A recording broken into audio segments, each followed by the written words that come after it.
je suis sur un spot magnifique. Voilà, c'est un endroit près d'un village dans lequel j'ai demandé si je pouvais me poser. Et puis le chef du village est juste extraordinaire, donc bien sûr qui m'a accordé l'hospitalité pour 2 nuits. J'ai décidé de faire cette vidéo parce qu'on me pose plein de questions en privé. Vous êtes d'ailleurs très malin parce que vous me les posez en privé. N'hésitez pas à commenter sous la vidéo, comme ça quand j'y réponds, ça peut servir au plus grand nombre. Donc des questions. Comment est-ce que je tombe sur ce genre de spot ?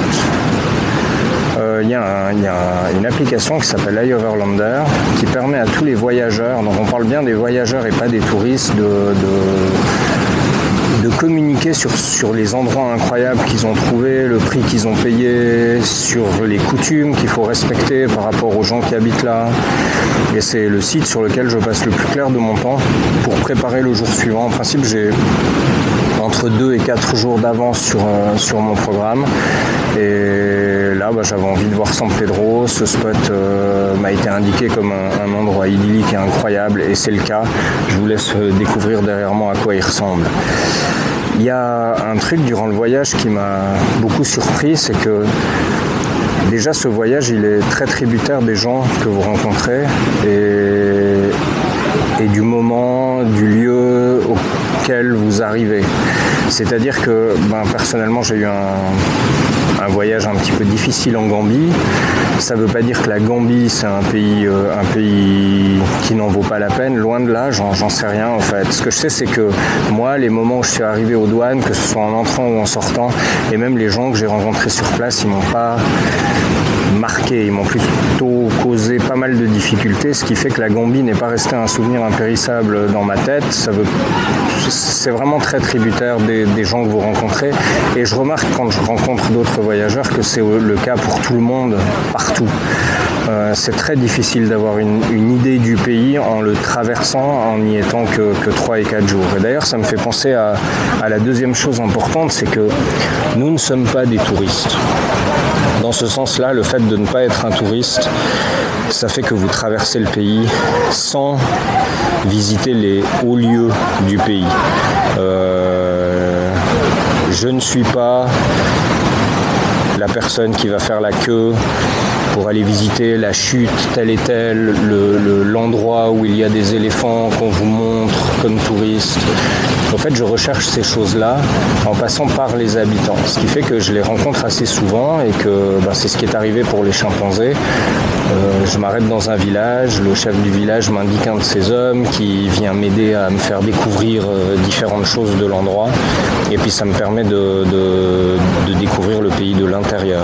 Alors on le découvre de façon très profonde, mais pas par les hauts lieux du tourisme qui sont indiqués dans les guides touristiques. Dans ce sens-là, je n'ai pas vu ce que tout le monde voit quand il vient. J'ai vu l'envers du décor, j'ai vu ce que les gens pensent vraiment, les déchets, le problème du plastique, les enfants qui travaillent, tout ce qui est normalement caché aux touristes. Ça ne veut pas dire que c'est tragique, je suis juste un témoin, je regarde comment ça se passe, j'essaye de comprendre comment ça se passe, d'en trouver l'explication. Mais loin de moi l'idée de juger ou de me dire que c'est vraiment n'importe quoi, que nous on fait pas comme ça en Europe. Bien sûr qu'on fait pas comme ça en Europe, et c'est pour ça d'ailleurs que je suis parti. Donc les spots qu'on rencontre, ils sont très tributaires aussi de s'ils sont tenus par des blancs ou par des locaux. J'ai jamais eu de problème avec les locaux. Les locaux sont vraiment, dans tous les pays que j'ai croisés jusqu'à maintenant, très gentils, très serviables. Il y a une volonté d'aider son prochain qui est assez phénoménale, ce qui n'est pas le cas chez les blancs qui tiennent des postes comme ça. Parfois, et ça c'est un peu tragique, et là je me permets de juger, on est face à une sorte de néocolonialisme, c'est-à-dire que les blancs se sont installés ici, ils ont de l'argent, ça leur permet d'avoir une cuisinière, un jardinier, des gens qui s'occupent du jardin, de la plage, et ils sont relativement désagréables, que ce soit avec le voyageur ou que ce soit avec le peuple local. Et j'ai pas eu que de bonnes expériences avec les blancs sur place. J'en ai eu. En Guinée, par exemple, la prof de danse, elle était incroyable. J'ai passé vraiment un excellent moment. Mais au Libéria, c'était tragique. C'était des chrétiens qui voulaient convertir le Libéria. Et vraiment, ils étaient il défendait des valeurs qui sont vraiment très très loin des miennes. Voilà. On m'a demandé aussi si c'était difficile de camper tout le temps. Alors non. Déjà, c'est un endroit que je connais bien, c'est un endroit qui est propre, c'est un endroit où je sais que je viens de le laver ou pas, que le sac de couchage a été aéré ou pas.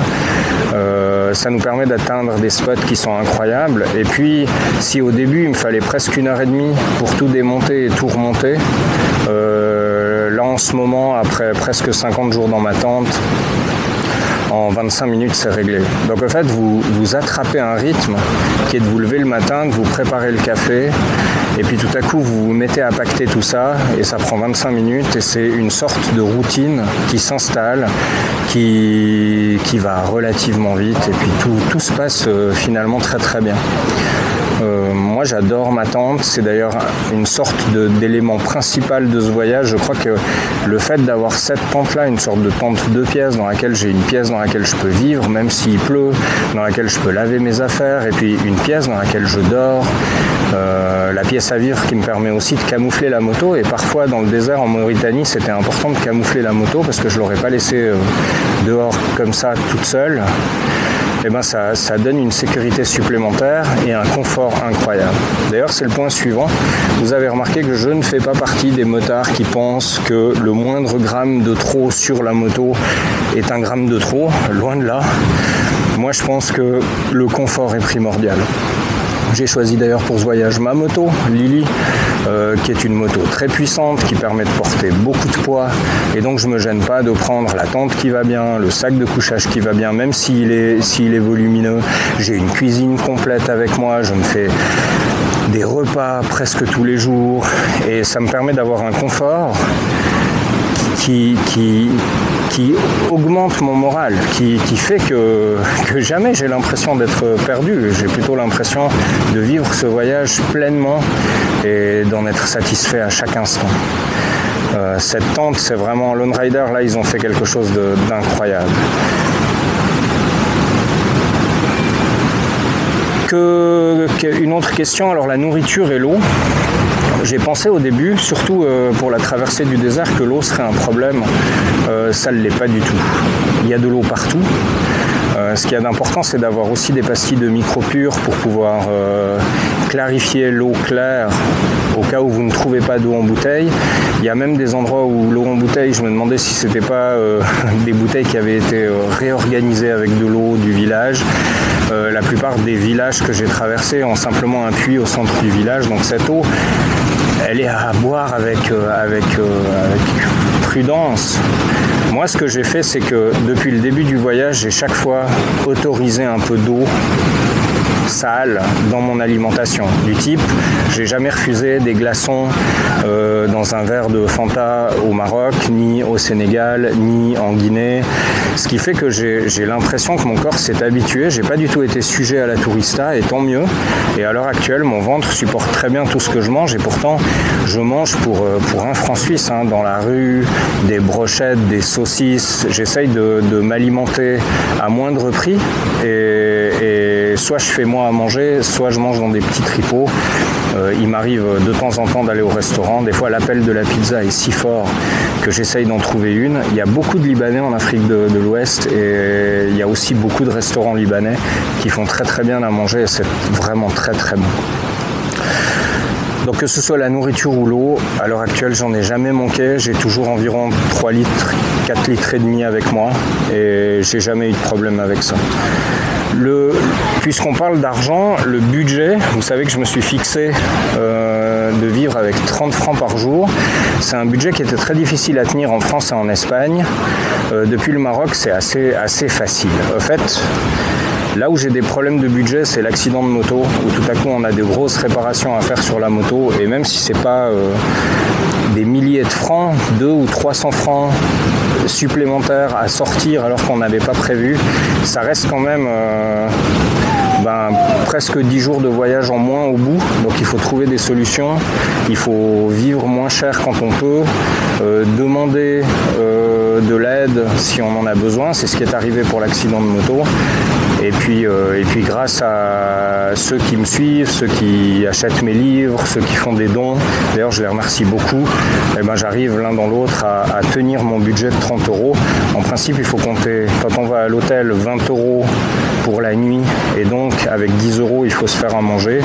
Quand on dort au camping, c'est entre 3 et 5 €, ce qui fait que au bout du compte, on a assez d'argent pour se faire à manger ou pour aller manger dans la rue. Et quand on va au restaurant, il faut compter que ça va coûter environ entre 10 et 15 €. Ce qui fait qu'on arrive aux 30 € si on ne va pas le même jour à l'hôtel et au restaurant. Parce que ça pose problème. Les visas, ça se passe très bien. On sent qu'il y a un business derrière les visas. C'est-à-dire que les visas, c'est l'occasion pour les pays de recevoir de l'argent assez facilement. C'est d'ailleurs dans certains pays vraiment très très cher. Il faut compter presque 2000 francs suisses ou 2000 € pour aller de Tanger au Cap. C'est un budget. C'est un budget, c'est aussi du temps. Il faut avoir le temps parce qu'il faut aller à l'ambassade, il faut demander... il faut montrer patte blanche, il faut montrer plein de documents. Mais finalement, en Afrique, encore tout est possible.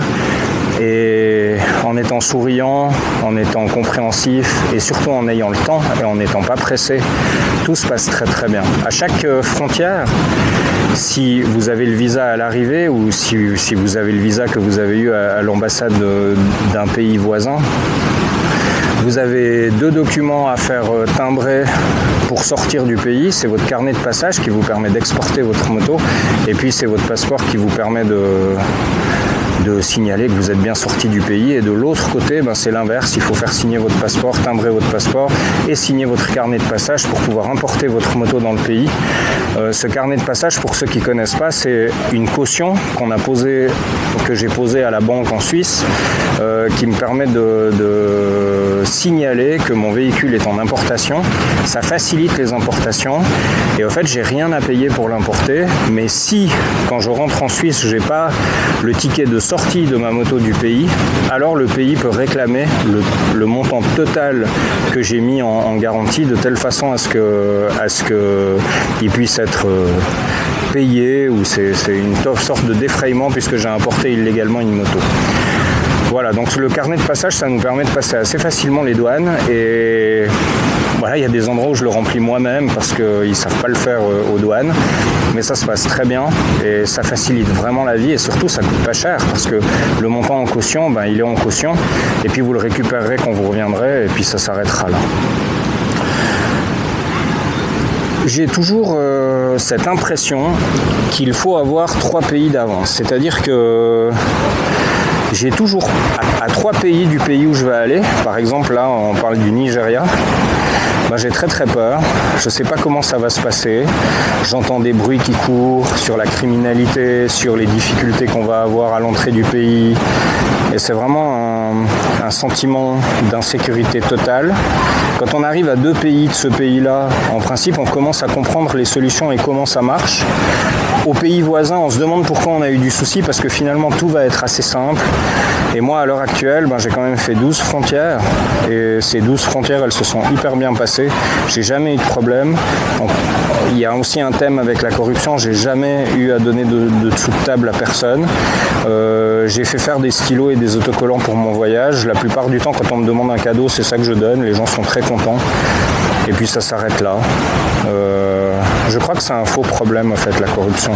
Je crois qu'elle intervient quand les gens sont désagréables et qu'ils veulent essayer d'expliquer au pays dans lequel ils entrent qu'ils n'ont rien compris puis qu'en Europe on est beaucoup mieux. Mais si on a une attitude plutôt positive et de curiosité, en principe les gens sont vraiment à même de vous aider et vont essayer de vous rendre le passage en frontière le plus simple possible.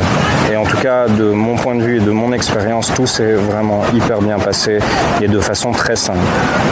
Vous m'avez posé aussi pas mal de questions sur comment j'organisais mon temps au niveau du projet MAP. Alors pour répondre à ceux qui s'en inquiètent, Au niveau des films, je filme tout au long de la journée. Ça me prend des fois peu de temps, juste allumer la caméra, l'éteindre.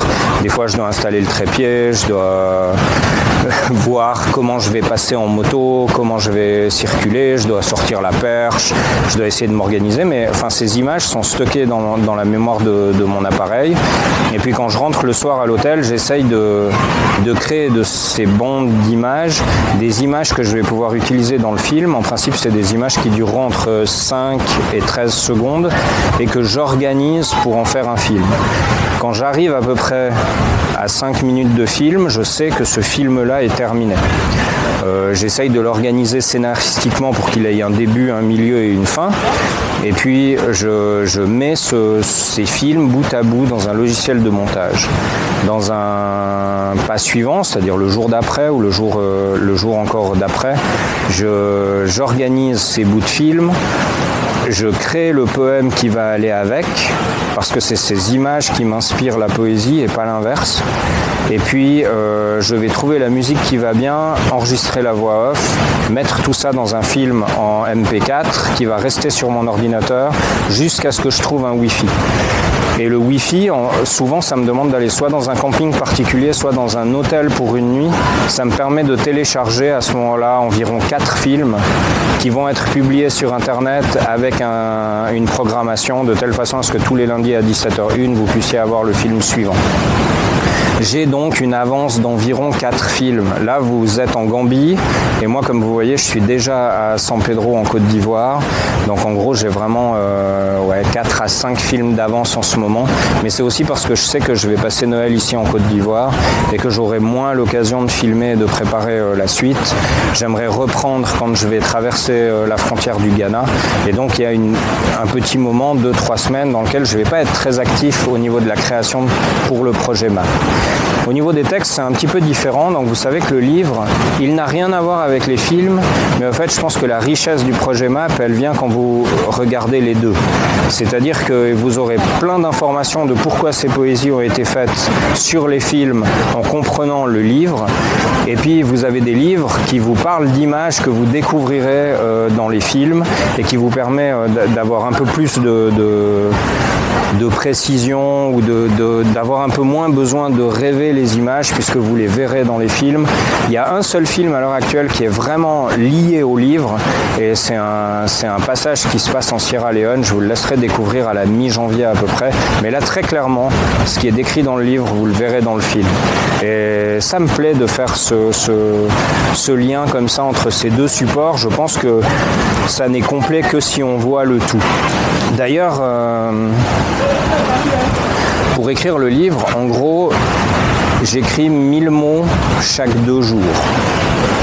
Ces 1000 mots, en fait, quand je les écris, je prends du temps pour relire les 1000 mots de 2 jours auparavant.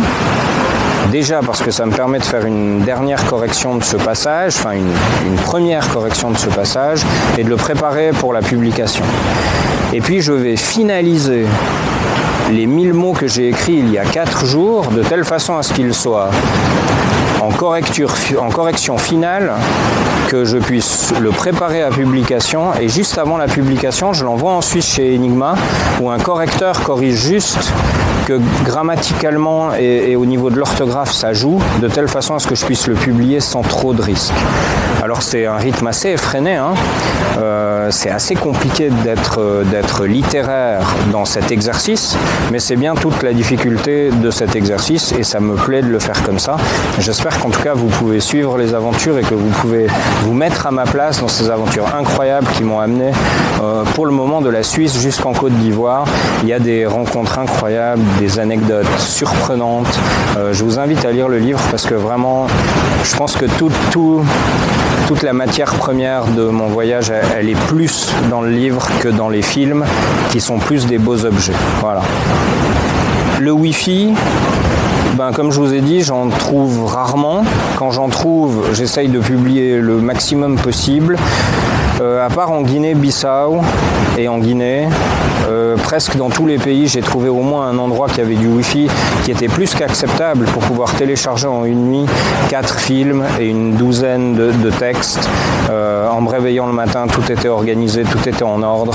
Et c'est vrai que je suis assez stressé de me dire que peut-être j'ai la matière première mais qu'elle sortira pas à l'heure. Mais pour le moment, j'ai assez d'avance pour me prémunir de ce risque-là. Le matériel vidéo, finalement je travaille avec très peu de matériel, déjà parce que je préfère garder le matériel vidéo en réserve plutôt que d'utiliser un multicam. Donc je suis souvent en train de bouger mon Insta360 de telle façon à avoir les images et la construction des films telle que vous la voyez.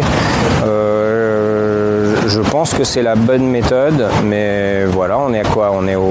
Là j'ai terminé le 27e film je crois, donc je prends une certaine aisance au fil des films et j'espère que vous voyez cette transition, cette expérience qui s'ajoute au fur et à mesure de mon voyage. On m'a beaucoup posé de questions aussi sur la moto, sur la route. Alors, comment est-ce que je fais les services de la moto ?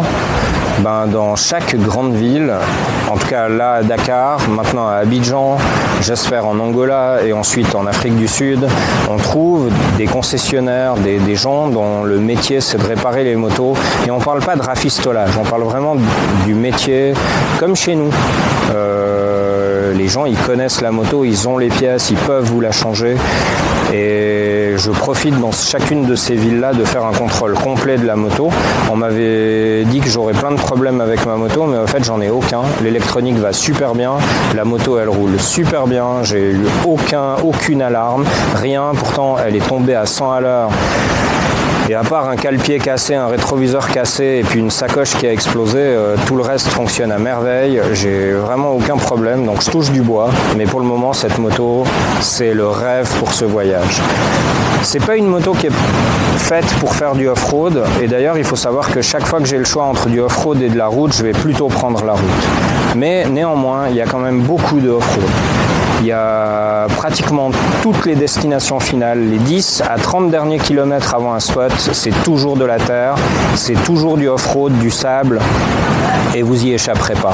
Donc le cours que j'ai pris avant de venir, il m'a beaucoup aidé à apprendre, et maintenant je suis dans une phase dans laquelle je teste ce que j'ai appris, et des fois ça passe, des fois ça passe pas. Je suis quand même beaucoup tombé, souvent à l'arrêt, mais je sais pas, on doit être à 15 fois.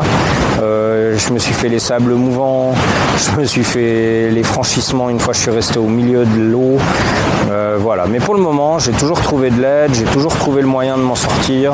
Et cette moto, elle réagit super bien à tout ce que je fais. C'est vraiment une paix intérieure d'être sur une moto qui va bien. Parce que j'ose pas imaginer ce qui se passe lorsque vous devez rafistoler la moto en plein voyage. C'est quand même, moi je suis pas mécano, donc c'est quelque chose que je maîtrise pas et qui me fait très peur. Et quand je suis tombé au Libéria, heureusement je suis tombé sur un gars qui était super sympa, qui m'a beaucoup aidé. Alors on a constaté après coup que le pneu c'était pas le bon, qu'il était pas bien gonflé. Enfin il y avait plein de choses qui allaient pas. Mais finalement il m'a donné un pneu qui m'a permis d'aller jusqu'au prochain garage. Au prochain garage j'ai pu faire les contrôles qui assurent ma sécurité et ma survie, et puis ensuite aller jusqu'à Abidjan au garage Honda dans lequel ils ont fait le nécessaire pour la rendre de nouveau pas neuve, parce qu'elle est pas neuve, mais en tout cas qu'elle puisse vibrer comme à ses premiers instants. J'ai eu plus de problèmes avec le matériel Lone Rider. Là je parle des 2 sacoches de côté. Alors c'est le jour et la nuit. La sacoche de droite, la plus grosse, en fait c'est elle qui a glissé sur à peu près 100 mètres lorsque je suis tombé au Libéria. Et honnêtement, les dégâts sur cette sacoche sont pratiquement inexistants.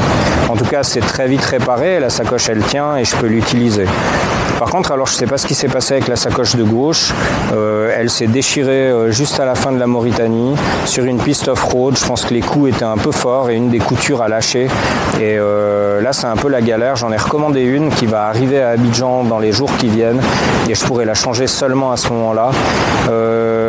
L'équipement Lone Rider est de très très bonne qualité. à titre personnel, il me manque un peu de flexibilité, c'est-à-dire que les sacoches sont quand même relativement rigides et on ne fait pas passer n'importe quoi dans ces sacoches, y compris les sacoches qui sont à l'extérieur.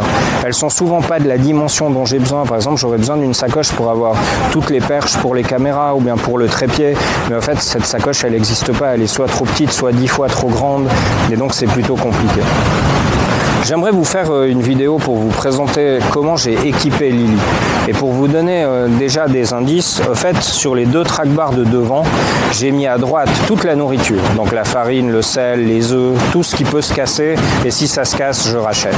Et de l'autre côté, j'ai mis tout le matériel qui me permet de réparer la moto. Tournevis, vis, pince, etc.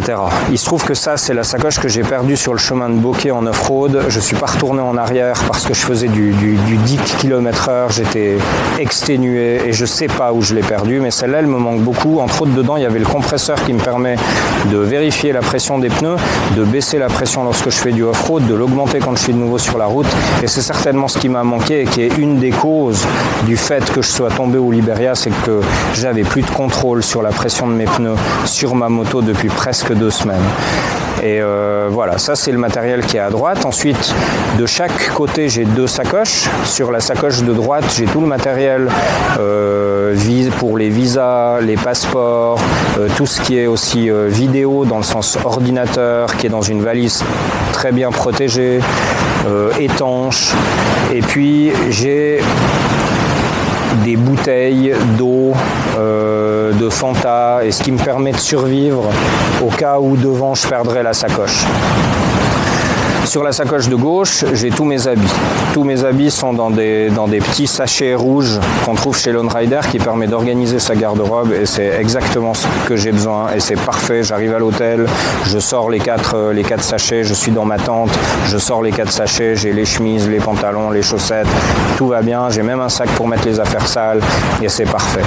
Sur le gros sac de derrière, j'ai ma veste quand je la mets pas, j'ai ma tablette, j'ai toutes les perches pour les caméras, j'ai tous les livres qui me permettent d'apprendre un peu plus sur le pays, j'ai les cartes en physique et pas en électronique.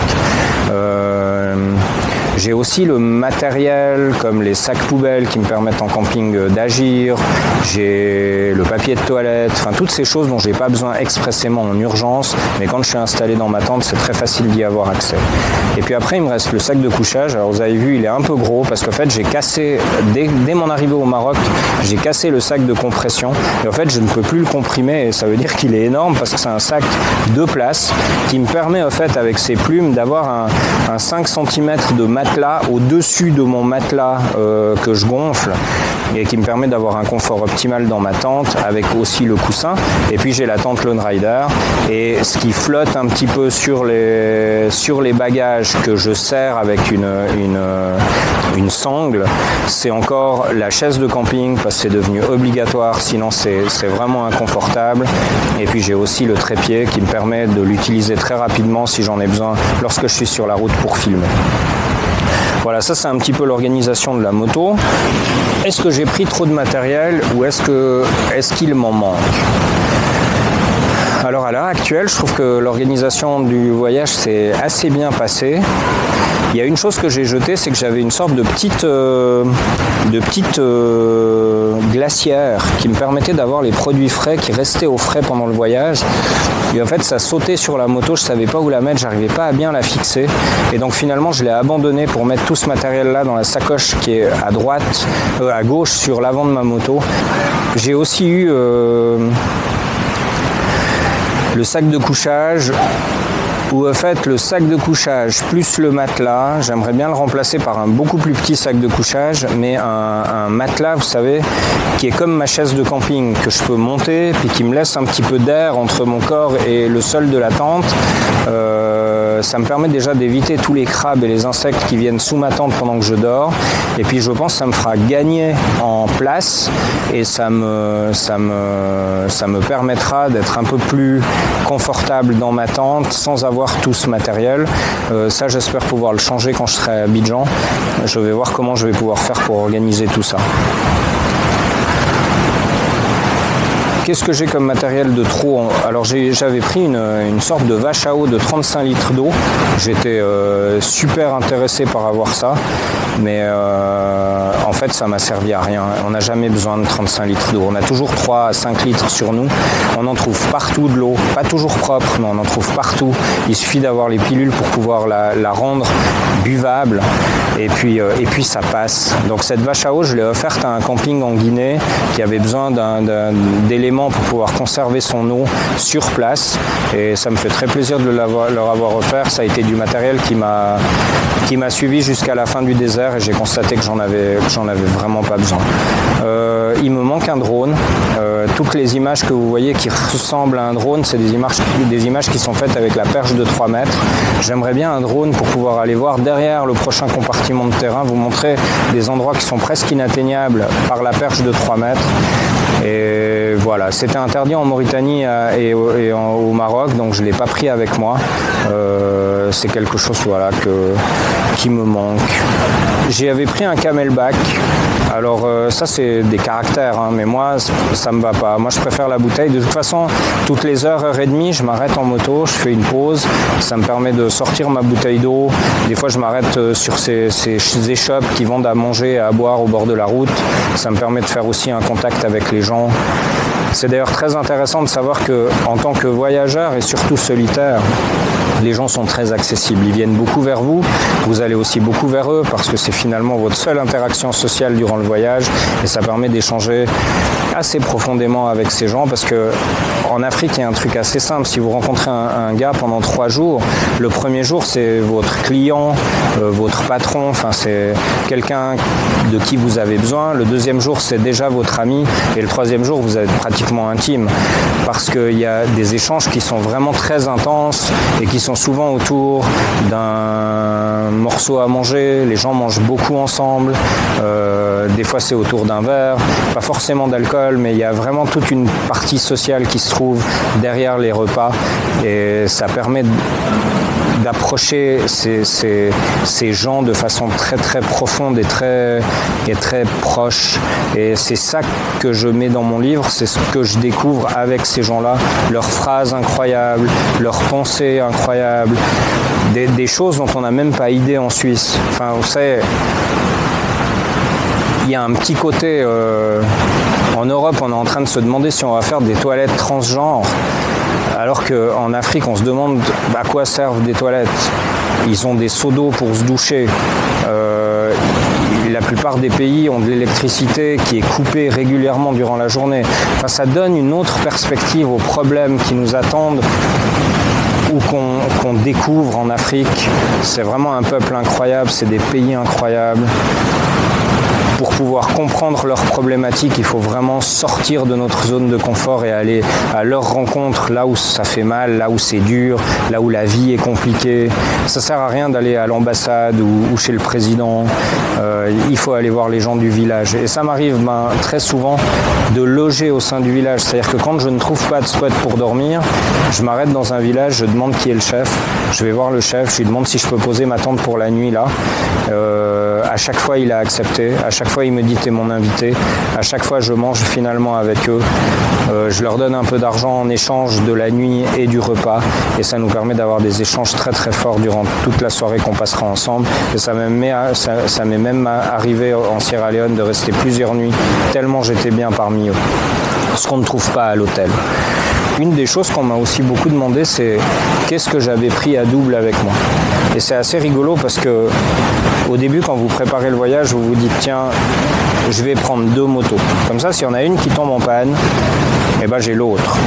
Et puis vous constatez très vite que c'est très compliqué à piloter 2 motos en même temps avec un seul homme. Donc vous vous dites ok, je prends qu'une moto, mais je vais prendre des pièces de rechange. Donc au début, vous voulez prendre des pneus, vous voulez prendre des sacoches à double, du matériel vidéo à double, du matériel audio à double. Et puis vous vous dites tiens, mais si mon ordinateur il plante, en fait tout le projet map s'effondre, donc je vais prendre 2 ordinateurs. Et puis vous vous dites que vous avez besoin de jerrycans d'essence, qu'il en faut en tout cas 2, que vous devez avoir une autonomie de 600 km sans pouvoir trouver une station essence. Vous redoutez l'essence en bouteille, qui n'est d'ailleurs pas si mauvaise que ça. Vous essayez de réfléchir à est-ce que je prends 2 tentes ou est-ce que je prends qu'une tente mais 2 jeux de sardines, 2 jeux de barres qui me permettent d'élever la tente. Et puis à ce jeu-là, vous constatez vite que vous allez perdre. Parce qu'en fait, bien sûr que le poids n'est pas si important que ça, mais il a quand même une importance. Vous ne pouvez pas vous balader avec tout le matériel à double sous votre moto au cas où ça pète. Donc vous faites 3 catégories de choses. Les choses que vous pouvez perdre et vous en passer pendant longtemps. Typiquement, c'est ma glacière, typiquement c'est des bouteilles d'eau, typiquement c'est le matériel, le petit matériel qui me permettait de réparer ma moto. La deuxième catégorie, c'est le matériel que vous allez pouvoir racheter. Typiquement, c'est mon ordinateur. Si tout à coup il pète, je ne vais pas en prendre 2 avec moi. Déjà, s'il y en a un qui pète, là, il y a bien des chances que ce soit dans un accident et que l'autre soit au même endroit et donc qui pète aussi. Et donc, vous avez meilleur temps de faire un plan pour pouvoir en racheter un si tout à coup il pète. Du même type, ma caméra Insta, j'en ai pas pris 2. Mais si elle pète, il faut que je trouve le moyen d'en récupérer une. Et j'ai une petite GoPro au cas où pour pouvoir faire des images dans l'intervalle. Donc vous trouvez avec ce deuxième paquet des objets que vous allez pouvoir acheter au cas où c'est nécessaire. Et puis le troisième jeu, c'est celui où vous dites maintenant il me faut le double de cette pièce-là, parce que si cette pièce-là elle manque, eh bien quelque part mon voyage va s'arrêter. Je ne peux plus avancer. Et la seule chose que j'ai acheté à double et qui me permet de faire le voyage, je vais vous le montrer, c'est mes lunettes. Parce que si j'ai pas une deuxième paire de lunettes et puis que je suis perdu au milieu de la pampa, je ne sais plus rien faire, je ne peux plus lire, je ne peux plus écrire et donc ça risque de poser d'autres problèmes. Donc voilà, on apprend avec un voyage en moto comme le mien à revenir à l'essentiel. Et ma moto est tellement chargée qu'en fait aujourd'hui je ne peux plus rien ajouter. Si je veux ajouter quelque chose, je dois enlever quelque chose. Par exemple, si je veux un matelas, une structure qui me permet de dormir loin de l'humidité du sable, je dois enlever quelque chose. Soit je réduis la taille de mon sac de couchage, soit j'enlève le matelas.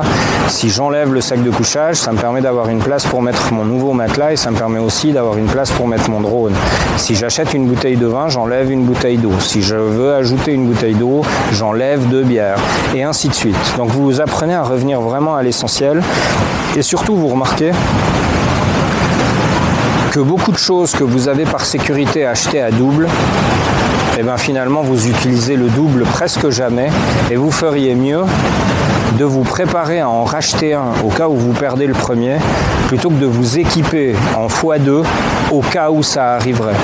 Et ça pose 2-3 problèmes en termes des assurances qu'on fait chez nous, de tout ce qu'on prévoit au cas où ça irait mal.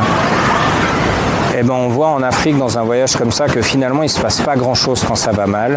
Quand ça va mal, il suffit de s'asseoir, de prendre le temps de respirer, de réfléchir à ce qu'on va faire au prochain pas. Et puis si c'est votre route, en fait il y a tout qui s'éclaire, il y a un gars qui vous aide, il y a un réseau qui va vous appuyer, vous rencontrez la personne qu'il fallait.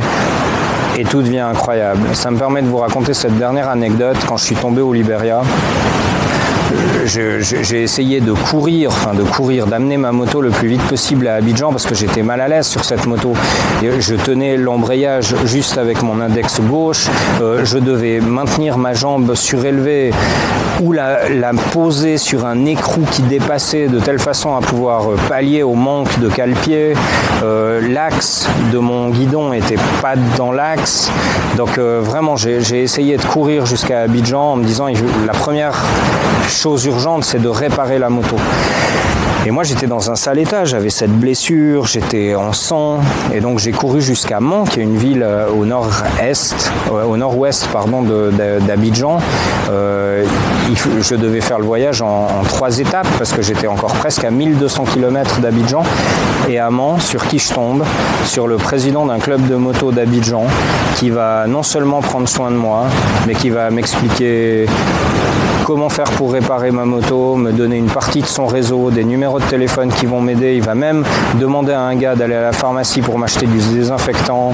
Il va prendre soin de moi, ce gars, que encore aujourd'hui je me sens redevable, et c'est ce que j'essaye de vous expliquer. Quand vous avez l'impression que vous avez tout perdu et que tout va mal, il y a toujours une sorte de soleil qui se lève, et c'est ce que je vis dans ce voyage. Il y a toujours quelqu'un qui vient vous aider et une lumière qui apparaît, et ça rend ce voyage si particulier. Je suis loin de ma zone de confort et j'ai jamais été aussi heureux de ma vie. En tout cas, merci à tous ceux qui me suivent. J'espère que cette vidéo vous plaira. J'en ferai pas 10 comme ça parce que c'est pas tout à fait le genre de vidéo dans laquelle je suis à l'aise. Si vous avez des questions, n'hésitez pas à les poser sur ma chaîne ou en commentaire sur mon livre, et puis je vous répondrai.